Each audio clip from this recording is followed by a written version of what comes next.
সকাল থেকেই দেশের বিভিন্ন অঞ্চলে আবহাওয়ার দুই রকম চিত্র দেখা যাচ্ছে।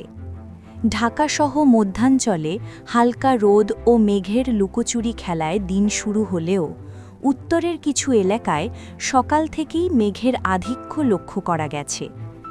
বাংলাদেশ আবহাওয়া অধিদপ্তর জানিয়েছে, দিনের দ্বিতীয় ভাগে আবহাওয়ার এই চিত্র আরও পরিবর্তিত হতে পারে। বিশেষ করে রংপুর বিভাগ ও রাজশাহী বিভাগ অঞ্চলে হঠাৎ করে দমকা হাওয়াসহ বৃষ্টি বা বজ্রবৃষ্টির সম্ভাবনা রয়েছে। এতে স্থানীয়ভাবে তাপমাত্রা কিছুটা কমে আসতে পারে। অন্যদিকে সিলেট বিভাগ এলাকায় আকাশ বেশ ভারী থাকতে পারে এবং দিনের বিভিন্ন সময়ে বিক্ষিপ্ত বৃষ্টিপাত হতে পারে। এই অঞ্চলের কিছু জায়গায় স্বল্প সময়ের জন্য ঝড়ো হাওয়া বয়ে যাওয়ার আশঙ্কাও রয়েছে। দক্ষিণাঞ্চলের চিত্র কিছুটা আলাদা।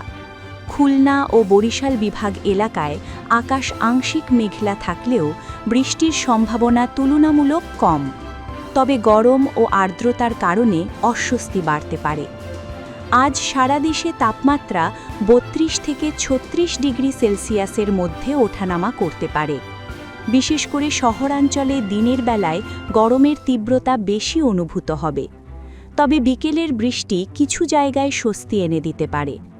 এদিকে বঙ্গোপসাগর শান্ত রয়েছে এবং কোনো ধরনের ঝড় বা নিম্নচাপের পূর্বাভাস নেই, ফলে সমুদ্র ও নদী বন্দরগুলোতে স্বাভাবিক কার্যক্রম অব্যাহত রয়েছে।